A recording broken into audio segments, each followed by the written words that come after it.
Bueno, yo soy Sergio Alcalá, soy profesor aquí de la facultad y también pues estoy terminando el doctorado en el INMEGEN y estoy asociado al Centro de Ciencias de la Complejidad de aquí de la UNAM. Y lo que les voy a hablar hoy es sobre lo que llamamos ciencia de redes, que antes se le llamaba como redes complejas, pero dado que han convergido varias disciplinas en este campo, hoy por sí se considera una ciencia en sí. Entonces, bueno, hoy por hoy podemos ver todo como una red. Pues tenemos redes de transporte, como el metro, seguramente lo hemos usado, la internet, que todo el tiempo lo estamos usando, las redes de negocios, las células, redes en las células, etc. Hoy por hoy, todo lo podemos modelar con una red. Pero, ¿qué es una red y cómo es que podemos construir este modelo? Es de lo que les voy a hablar un poco hoy. Entonces, más o menos el scope de la plática va así. Voy a hablar un poco de la teoría de gráficas. Bueno, primero quiero preguntar, de aquí, ¿quiénes son matemáticos? Si hay físicos, si hay biólogos, si hay computólogos. ¿O la mayoría son matemáticos? Todos son matemáticos. Ok. Bueno, ya no hay un. Ok, bueno. La nueva versión de la teoría de gráficas, o la ciencia de redes, es ya multidisciplinario, sin embargo tiene su origen firme en la teoría de redes, en la teoría de gráficas.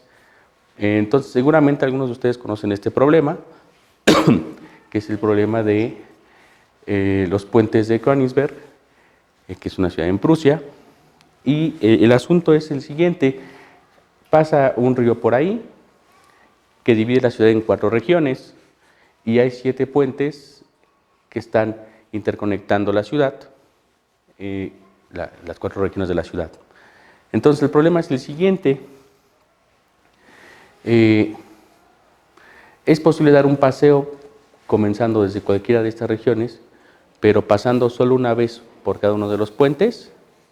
Entonces, ¿ustedes qué dicen? En la época, alrededor de 1700, este era un problema atractivo y muchos matemáticos lo usaban como pues un juego, ¿no? Un juego en el sentido estricto, ¿no? De teoría de juegos. Entonces, ¿cómo resolverlo? Entonces, a ver, vamos a hacer primero la trivia. ¿Quién dice que sí se puede dar un paseo por todos los puentes? O sea, pasar solo una vez por cada puente. ¿Y quién dice que no? A ver, ¿quién dice que no? Porque esa es la respuesta, ¿no? Entonces, bueno, entonces, efectivamente la respuesta es no, y tiene que ver con que el número de pasos intermedio sea par de las regiones.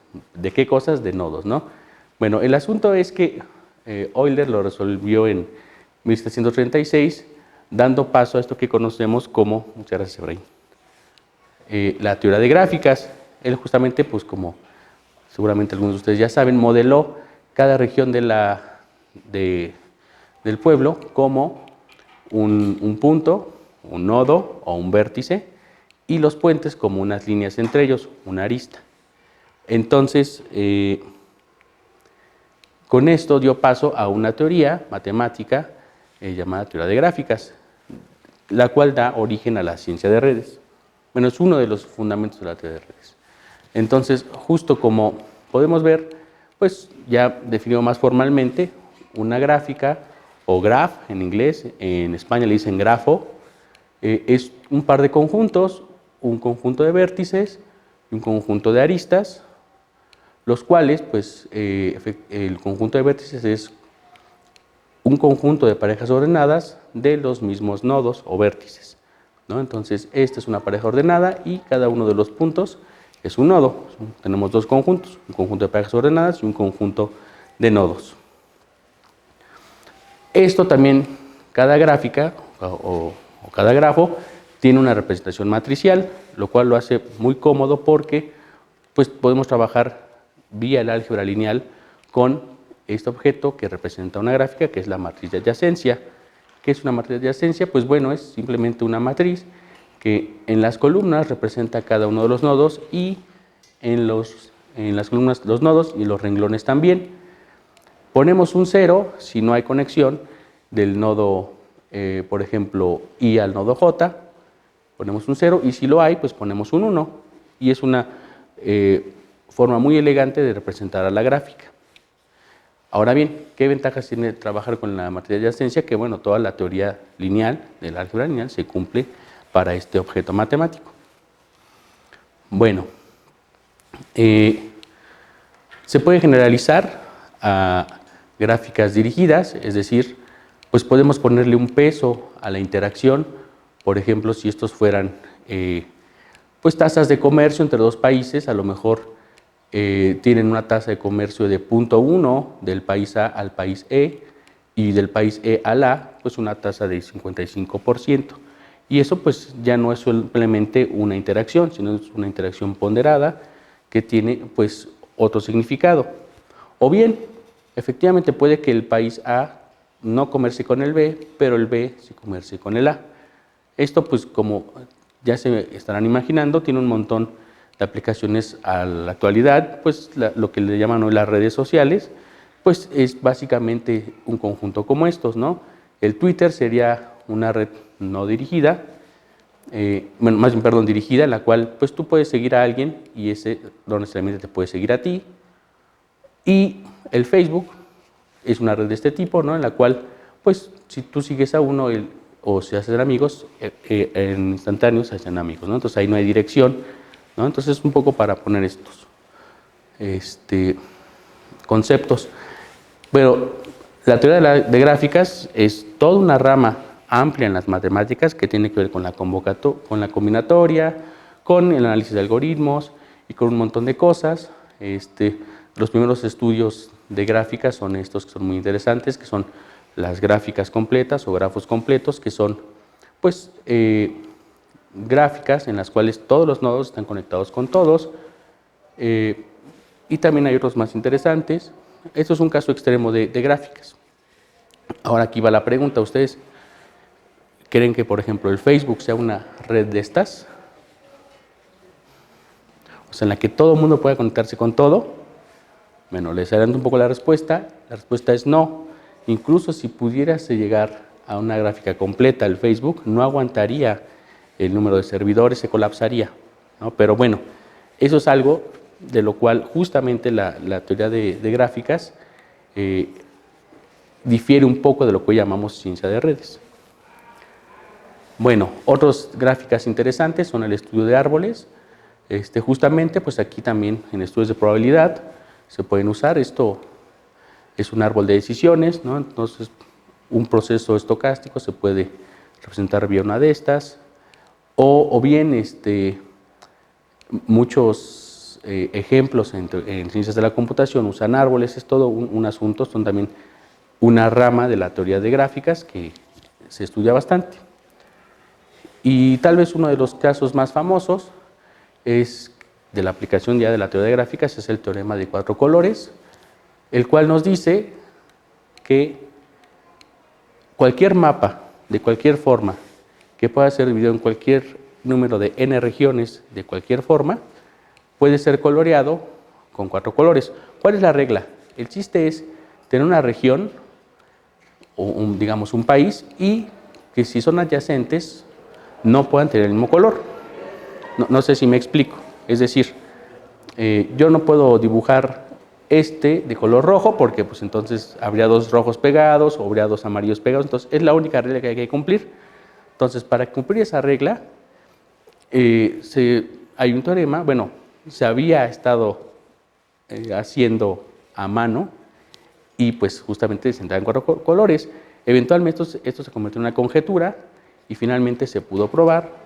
Recientemente, la prueba no es tan antigua, es una de las pruebas más fuertes, es del 2005 y se hizo con una computadora.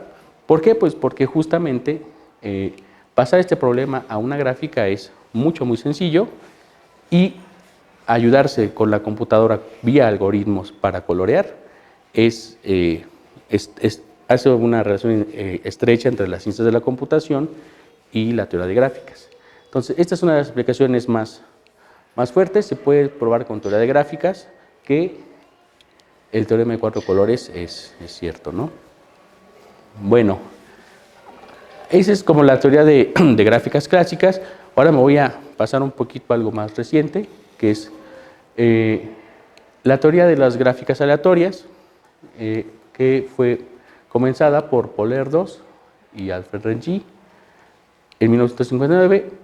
Ellos publicaron este artículo que se llama Random Graphs, en el cual ellos lo que pretenden es crear un modelo para generar una red.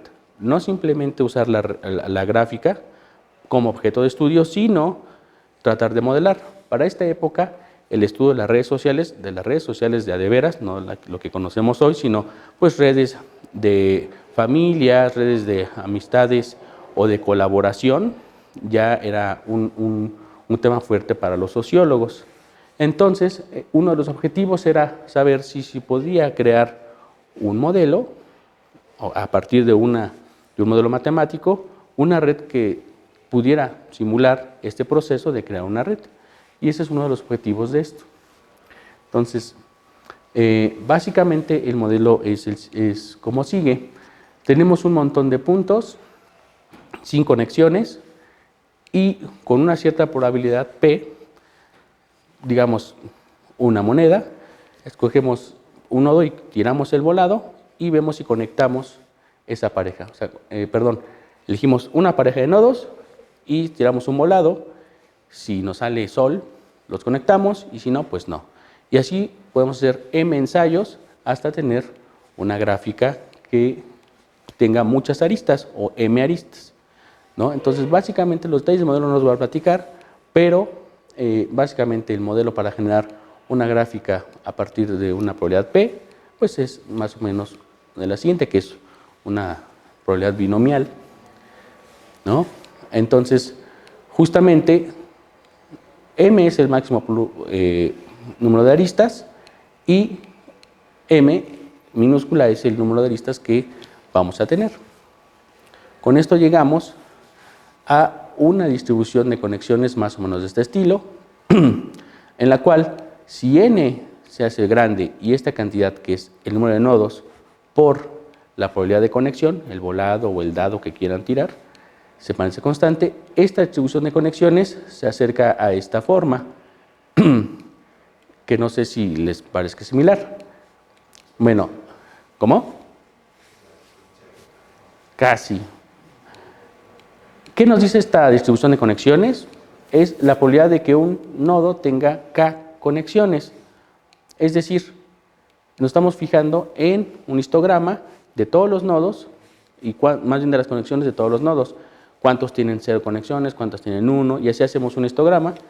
Y dependiendo del número de nodos vamos a tener, y de la probabilidad P, vamos a tener diferentes gráficas. Sin embargo, todas convergen a esta, que es justamente una distribución de Poisson, ¿no? Que es más o menos es algo parecido a una distribución normal, es un caso aparte, en el cual pues se tiene una media, es decir, que todos los nodos tienen casi las mismas conexiones cuando n es grande.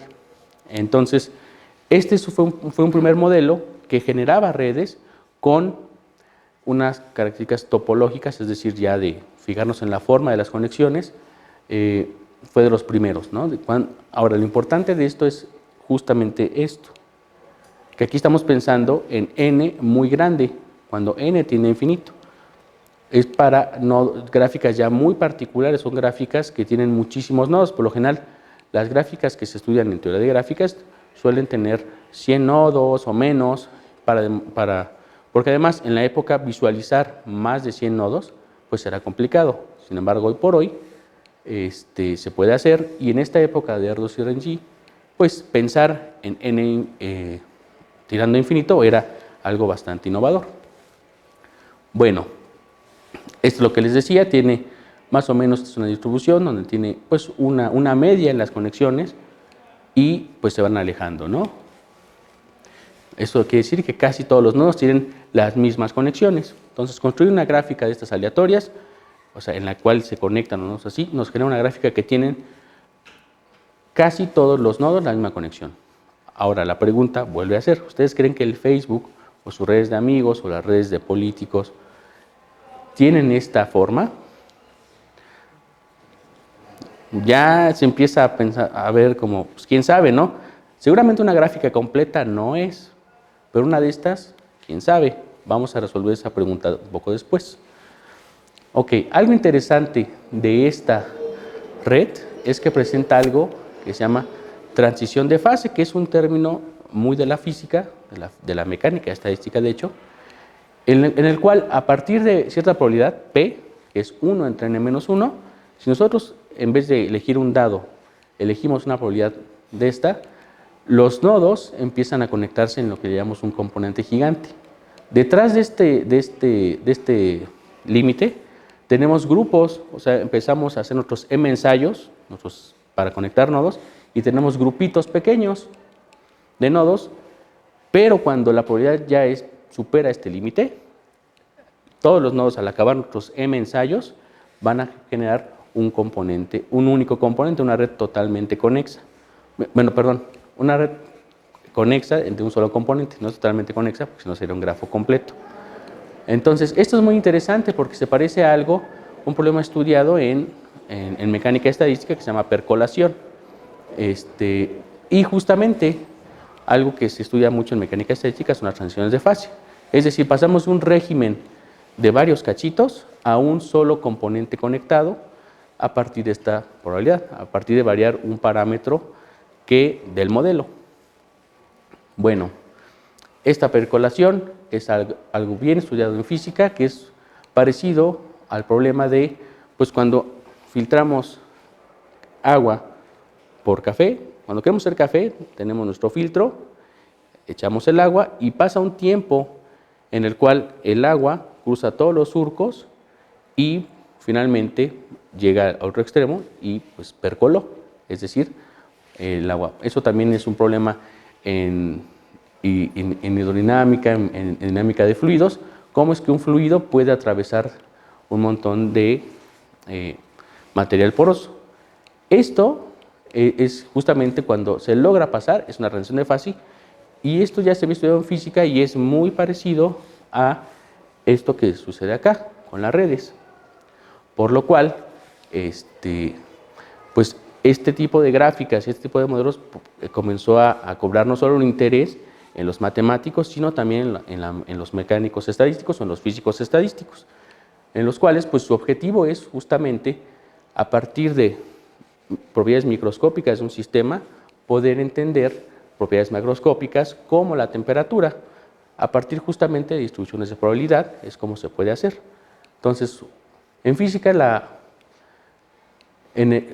mecánica estadística de n partículas nos puede dar propiedades macroscópicas como la temperatura. Entonces, teníamos un objeto interesante que percolaba, que tenía una transición de fase y se quería ver si tenía propiedades macroscópicas y entonces también las gráficas se empezaron a estudiar a partir de la mecánica estadística y eventualmente llegaron a estudiarse por la gente que hace sistemas complejos, que es pues justamente un derivado, ¿no? Es el hijo pródigo, los sistemas complejos son el hijo pródigo de la mecánica estadística. ¿Qué es un sistema complejo? Bueno, aquí voy a terminar un poco con la teoría de gráficas, voy a hablar un poco de sistemas complejos y después voy a juntar ambas cosas, ¿sale? Entonces, bueno, ¿qué es un sistema complejo? Es un sistema de n agentes o n componentes que interactúan de manera muy simple, pero no lineal, y que al final generan o emergen propiedades globales, ¿no? Por ejemplo, no sé si han visto este tipo de parvadas que tienen un comportamiento pues muy peculiar, pero sin embargo las aves que están solamente en la parvada, pues sí siguen al de al lado o al de enfrente. No hay alguien que les mande, no hay un control central, todas las propiedades son autogeneradas por el propio sistema. Una sociedad, pues ni se diga, o un panal de abejas. Si ustedes escriben, se puede escribir una abeja a la perfección, ¿no? Bueno, no es tan fácil, pues pongamos que sí, pero eso no nos va a describir el comportamiento del panal, así como de una hormiga. Describir una hormiga no nos va a describir un hormiguero, etcétera. Es la interacción muy simple entre estos elementos y las propiedades emergentes lo que nos da un sistema complejo. Bueno, los sistemas complejos pues son justamente por ejemplo, el cerebro es como el rey de los sistemas complejos, las neuronas solo disparan, ¿no? Prenden y apagan, sin embargo, a partir de ese comportamiento muy simple y de estar conectados, tienen comportamientos como que podamos estar comunicándonos en este instante, que podamos tener recuerdos, que podamos tener sueños, que podamos tener un lenguaje. Pero en sí las neuronas solo prenden y apagan a partir de cierta reacción química. Entonces, bueno, los sistemas complejos tienen muchísimos componentes que interactúan y todos estos componentes son diferentes unos de los otros. Algo trascendental en un sistema complejo es quién interactúa con quién y, pues, dado lo anterior, un modelo que se presta para modelar sistemas complejos es precisamente una red o un grafo, porque entonces cada agente del sistema lo podemos ver como un nodo y cada interacción que es simple lo podemos ver como una interacción con una arista. Entonces, por eso las redes les dieron muy bien, o el estudio de gráficas muy grandes se dieron muy bien para estudiar sistemas complejos, ¿no? Así, lo que vamos a hacer es justamente cada uno de estos elementos ponerlos como un nodo y su interacción como una arista.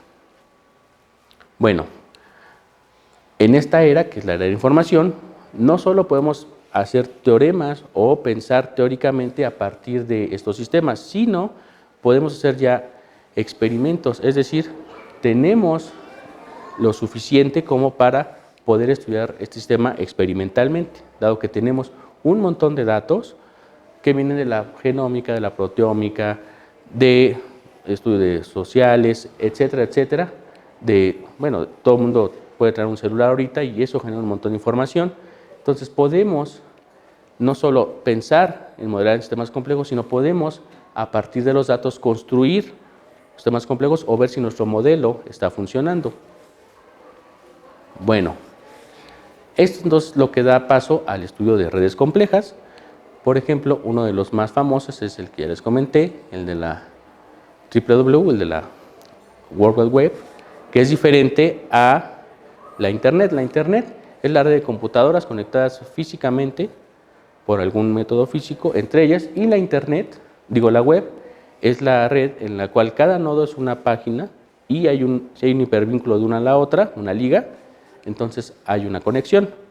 Esta es una foto, es decir, una visualización generada con los datos de alrededor de 1998 de la Internet, donde ya la red tenía, de la web, donde ya la web tenía alrededor de cientos de miles de nodos y las conexiones, pues ni se diga, ¿no? Entonces, esta red se modifica todos los días aparecen nuevos sitios web, se caen otros, las conexiones entre ellos se quitan, se cortan, etc. Y sobre esta red, pues hay otras redes como el Facebook, el Twitter, etc. Entonces, como pueden ver, el estudio de las redes es hoy por hoy algo que se puede ver, no solo se puede pensar, sino se puede analizar vía los datos. Otro ejemplo son las redes de interacción de proteínas, en las cuales cada uno de estos puntitos es una proteína, y si esa proteína es sustrato de otra o bien interactúa o producto de otra proteína, entonces hay una interacción entre ellos. Entonces, esta es la interacción de proteínas de la levadura, Saccharomyces cerevisiae, que es el bichito que ayuda a hacer la cerveza, ¿no? Bueno, voy a ir un poco más rápido con estos ejemplos para poderles hablar del ejemplo particular que yo les traigo. Esta es una red esta es una cadena trófica, pues cada nodo es una especie, y si una especie se come a otra, entonces hay una interacción, ¿no? Entonces se puede hacer esta red, pues, de muchos tamaños, ¿no? Y se ayuda para estudiar ecosistemas. Esta red la hizo una investigadora de la Universidad de Chicago que se llama Mercedes Pascual.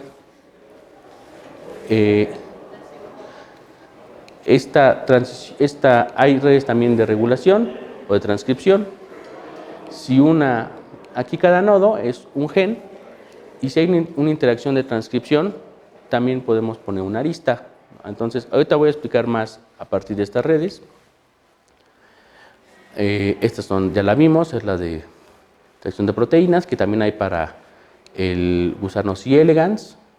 Y para el gusano C. elegans también, que es un gusanito muy chiquito, pero se tiene muy bien estudiado, también se tiene su red de neuronas, en la cual cada nodo es una neurona del gusanito, del cerebro del gusanito, y hay una conexión, sí hay una conexión física, una dendrita que se conecta a otra. Esto literalmente es como estar viendo la foto de un cerebro, del cerebro de un gusanito, ¿no? Ver la foto de nuestro cerebro estaría como muy complicado. Hay redes también sociales, redes de interacción, de colaboración entre científicos. Estas son importantes, ¿no? Hoy por hoy, que también estamos en la era en la que publicar o que te citen es importante. Las redes de citas se vuelven un objeto de estudio muy interesante para muchos científicos. Y pues otra que seguramente ubican más, pues es una red de actores. Esta es algo que le llamamos una red bipartita, en la cual dos actores están conectados y han colaborado en una película juntos, ¿no? Por ejemplo, Edward Norton y Brad Pitt están conectados vía el Club de la Pelea, pero a su vez están conectados con otros actores. Bueno, esta es también una foto en internet. Aquí está coloreada por los países en los cuales son las páginas.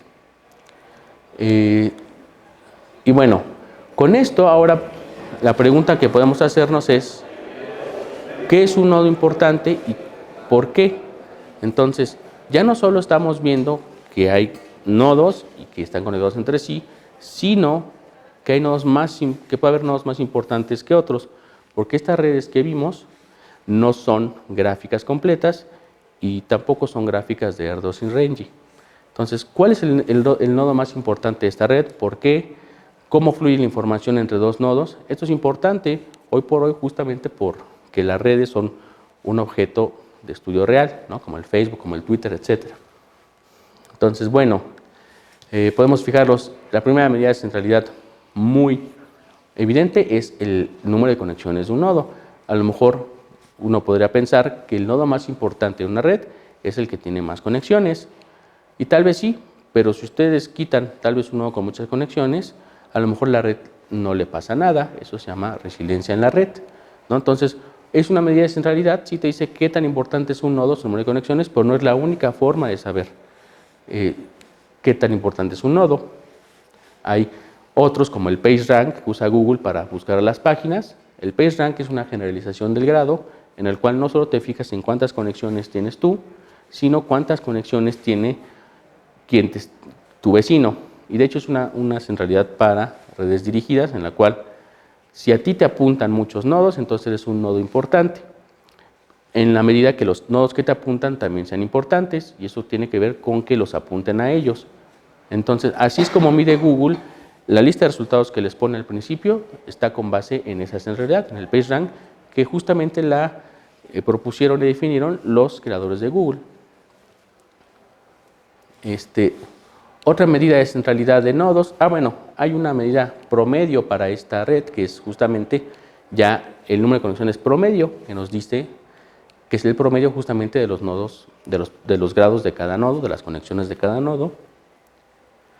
Otra medida de centralidad es el coeficiente de agregación o el coeficiente de agrupación, que nos mide básicamente lo siguiente: para un nodo cualquiera, si tiene dos conexiones, qué tan probable es que las conexiones de esos dos nodos sean también una conexión entre sí, o viéndolo más como una red de amistades. Supongamos que yo soy el nodo B2 y tengo dos amigos, el vértice B3 y B4. ¿Cuál es la probabilidad de que ellos dos, B4 y B3, sean amigos, dado que son mis amigos? Por lo general es altamente probable, ¿no? De hecho, es de las formas que usa Facebook para sugerirles amigos, ¿no? Es decir, bueno, este y este son amigos, y son amigos entre sí. ¿Por qué no deberían ser amigos también de este tercero, ¿no? Esa es una de las formas. En general, las redes reales que se encuentran en la naturaleza, o sea, y con eso me refiero a las redes sociales, el Facebook, todo esto, son redes que tienen un alto coeficiente de agrupación. Y hay obviamente un promedio para esta medida, que es el coeficiente de agrupación promedio. Y hay otra medida de centralidad, bueno, que esto ya es entre nodos, entre parejas de nodos, es de cuánto mide el camino más corto entre un par de nodos. Por ejemplo, entre este nodo I y nodo J hay muchos caminos, pero solo uno de ellos es el más corto. Es decir, un camino, me refiero al número de brinquitos que estamos tomando entre cada uno de estos dos nodos, lo que se llama un camino o un path. Entonces, ¿cuál de estos es el camino más corto? Siempre en toda red hay un camino más corto. Evidentemente, pues entre uno de sus vecinos, el camino más corto, la longitud del camino más corto es 1, pero con otros nodos o con cualquier nodo de la red siempre hay un camino más corto. Entonces, podemos calcular cuál es el promedio de los caminos más cortos entre cualesquiera pares de nodos. Este, por cierto, es un problema no trivial y hay muchos algoritmos para resolverlo. No es fácil contar el número de caminos más cortos, no es como las centralidades anteriores. Pero bueno, algo interesante es que en general en las redes que se tienen medidas, el camino más corto entre dos nodos es más o menos el logaritmo del número de nodos. Por ejemplo, en una red de 1 millón de personas, más o menos, ¿cuánto es el camino entre dos nodos, entre dos personas? Por ejemplo, ¿cuántas conexiones hay entre ustedes, un estudiante de la Facultad de Ciencias, y un taxista en el Cairo? ¿Cuántas personas creen que pasen entre ustedes dos? Es decir, yo puedo conocer a alguien que está en Ámsterdam y esta persona que está en Ámsterdam es de la India y ese a lo mejor, ese camino en general no pasa de 6 nodos o de 8 nodos, es un camino corto, no pasa más y se ha comprobado, se ha medido y de hecho eso da nombre al efecto este de el sexto grado, ¿no? Que hay 6 grados de separación entre cualesquiera dos personas. Bueno, esta es una tabla con medidas de centralidad de un montón de redes, de actores, de empresas, de la red, etcétera. Y aquí están más o menos su número de nodos, su número de aristas, su número de aristas, bueno, de conexiones promedio, su camino más corto, etcétera. Entonces, como pueden ver, esto es más o menos un artículo del año 2000 o 1990 y cacho. Se tienen muy medidas estas redes. Aquí está su K promedio, su número de nodos, su coeficiente de agrupación. Entonces, se tienen muy bien medidos. Pero básicamente, además de las medidas de centralidad, lo que caracteriza una red es su distribución de conexiones. Así como la que vimos al principio de Renji, que era una poissoniana, hay diferentes distribuciones de probabilidad para diferentes tipos de redes. Entonces las voy a mencionar rápidamente, ¿no? Ya vimos esto que para redes aleatorias es más o menos esta. Sin embargo, las redes reales que se han medido cumplen estas 3 cosas. 1, tienen un camino más corto, una distancia corta promedio pequeña, lo que llaman el efecto de mundo pequeño, tienen un coeficiente de agregación alto y tienen una distribución no de este tipo, sino lo que le llaman una ley de libre escala, una ley de potencias. Ese tipo de redes son lo que llamamos redes complejas y muchas de las redes medidas son de ese estilo. ¿Ok? Entonces, bueno, modelar esta red es interesante. Evidentemente el modelo de Ross-Rengi no cumple con esto porque aquí la distribución no es de libre escala y aunque la L es pequeña, el coeficiente de agrupación no es alto. Entonces, ha habido otros intentos para modelar. Uno de los más importantes es el de Steven Strogatz y Duncan Watts, que publicaron un modelo en 2001 para generar redes de mundo pequeño en este artículo en 1998, en el cual ellos agarran una red regular, uno de estos que llamamos lattice, y con una cierta probabilidad ellos toman un nodo y lo reconectan con otro. Entonces recorren toda la red y tiran su volado y si sale águila, entonces reconectan con cualquier otro nodo. Si la P es alta, esta red se vuelve una red aleatoria como las de Ross-Rengi y justamente cuando la probabilidad es pequeña, sigue siendo una red regular. Entonces hay una transición entre esto y esto, entre el régimen aleatorio y el régimen regular, que es justamente en las que viven las redes de mundo pequeño. Estas redes tienen una distancia promedio entre dos nodos corta y además conservan un coeficiente de agregación, bueno, de agrupamiento grande. Sin embargo, la distribución de conexiones no es una power law, es una distribución o que se asemeja pues más bien a una gaussiana o una poissoniana. Esto es lo que les decía, ¿no? Hay otro modelo de Albert Laszlo Barabasi y Reka Albert, el cual, justo bajo la misma idea de Erdős y Renyi, quiere modelar cómo se conectan los nodos, pero en este caso no elige una probabilidad al azar. La probabilidad de que un nodo se conecte a otro es proporcional al número de conexiones que tiene ese nodo. Y eso es una gran idea porque las cosas ocurren así. Ustedes son más jóvenes, pero seguramente ustedes ven YouTube y seguramente hay un canal de YouTube al que siguen o varios. ¿Cuál es la forma, en principio, que ustedes siguen un canal? Si tiene pocas conexiones, ¿lo seguirían o no? Si tiene muchos seguidores. A lo mejor sí porque les gusta, pero en general lo que pasa es que un canal de YouTube que tiene muchos seguidores tiende a tener más seguidores por el simple hecho de tener muchos seguidores, ¿no? Entonces, este tipo de efecto Barabasi lo rescató aquí y entonces, en vez de conectar al azar cualquier pareja de nodos, los conecta vía una probabilidad ponderada con el número de conexiones. Es decir, si un nodo tiene más conexiones, entonces tiene más probabilidad a ser conectado. Y esto da paso a estas redes de libre escala que tienen una distribución de estas de Power Law. Entonces, ya estaba casi todo el mundo muy feliz, pero resulta que esta red no tiene el coeficiente de agrupación alto. A pesar de ser un buen modelo para describir muchas redes, no tiene el coeficiente de agrupación alto. Entonces, aún hoy por hoy, no hay un modelo matemático que genere las redes que podemos medir a partir de los datos. Y eso es algo interesante, ¿no? Para esta época, para el año 2000, esto ya era un tema de físicos, esto ya es un artículo de mecánica estadística de las redes complejas. Y no solo le habían entrado los físicos, ¿no? Le habían entrado los computólogos, le habían entrado los biólogos, le habían entrado los matemáticos, y ya justamente esta ciencia no era la teoría de gráficas, ya era una ciencia multidisciplinaria en la cual muchos físicos empezaron a hacer como modelos, pero había muchas aplicaciones de los biólogos, algoritmos de los computólogos, etcétera, etcétera, etcétera. Entonces, por eso ahora se le conoce como lo llamada ciencia de redes. Y bueno, les recomiendo esto. Hay otra forma, este es lo último que voy a decir, para nada más ponerles ahí un poco de lo que yo trabajo. Estas redes suelen tener grupos de nodos conectados dentro de la misma red y es todo un problema encontrar estos módulos en esas redes. Hay muchísimos algoritmos, etc. Entonces, esto se llama modularidad en redes y básicamente se trata de encontrar grupos de nodos que están más interconectados entre sí que con otros.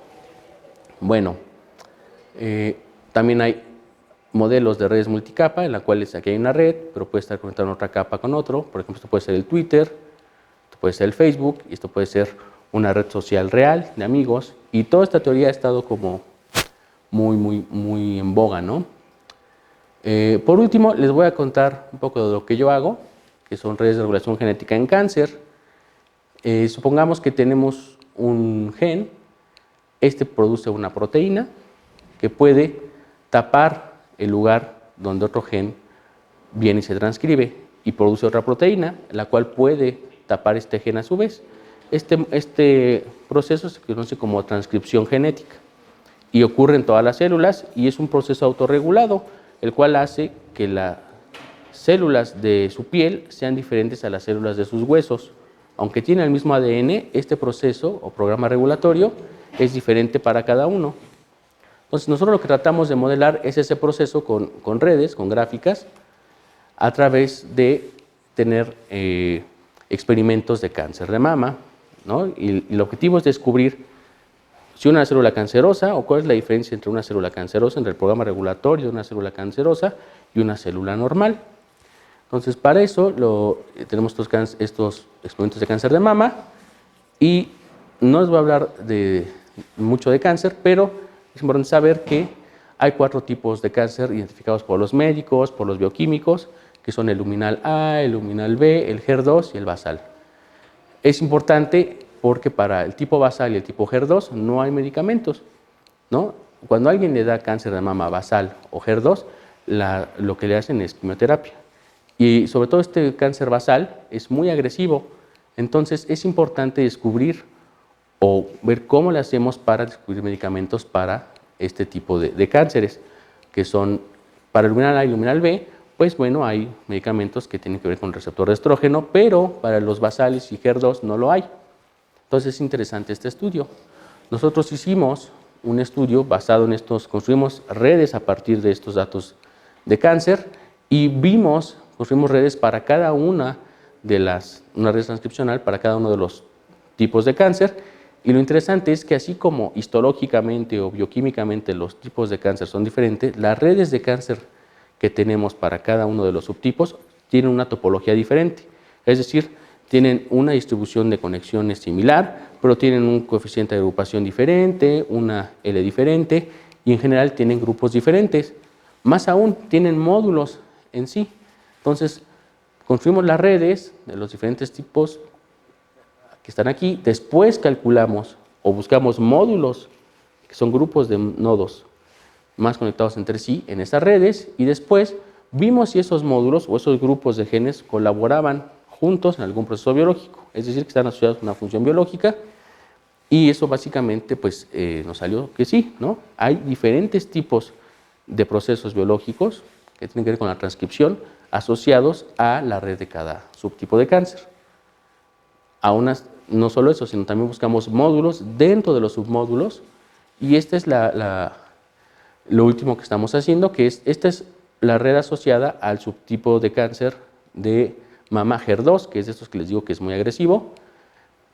Esta es cómo se ven los genes que están prendidos y apagados. Los que están en azul quiere decir que están muy subexpresados, es decir, que son genes que están reprimidos. Los que están en rojo son genes que están muy prendidos, y coincide mucho con su estructura modular. Estos ya son grupos de nodos muy conectados entre sí, y a su vez hay grupos de nodos dentro de los grupos de nodos conectados entre sí, dando una estructura jerárquica en la red que nos ayuda a estudiar más o menos el cáncer. Obviamente esto se estudia con muchas herramientas computacionales, con muchas mates, etc. Entonces, dado que el coloquio es para que se acerquen a estudiar materias, yo les sugiero que si quieren hacer este tipo de cosas, no necesariamente, tienen que estudiar biología, pero sí estudiar teoría de gráficas o teoría de redes y aprender a programar, sobre todo con estos lenguajes que son hoy por hoy los que están llevando el mercado. Bueno, hay uno más que se llama Julia, que es el que está emergiendo. Y pues bueno, quiero acabar con esto, ¿no? A veces yo me siento así en los seminarios, porque cuando expongo esto a los biólogos se quedan así, y cuando expongo la biología a los matemáticos y físicos también, ¿no? Entonces, en general esto va a acabar siendo una sola ciencia, pero pues les agradezco mucho. Muchas gracias.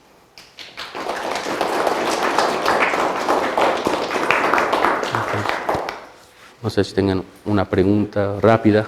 Le damos las gracias a Sergio. Tuvimos unas dificultades al inicio, entonces una pregunta breve porque pues, vamos algo atrasados. Si alguien quiere preguntarle a Sergio. Sí. Una pregunta sencilla. ¿Qué tanto se necesita topología para hacer todo esto? Porque vi que lo mencionó bastante. Ok. Bueno, topología matemática estricta, no tanta. Le damos topología a las diferentes distribuciones de conexiones de la red. O sea, es que no hay cómo llamarle de otra forma, ¿no? Es topología a la forma de las conexiones de la red. A decir que tiene una distribución de conexiones de Gauss, gaussiana, o un power law, eso nos referimos a la topología, a cuántos grupos de nodos. O sea, no es como la topología que se lleva aquí en la facultad, que es topología de objetos, ¿no? Sí.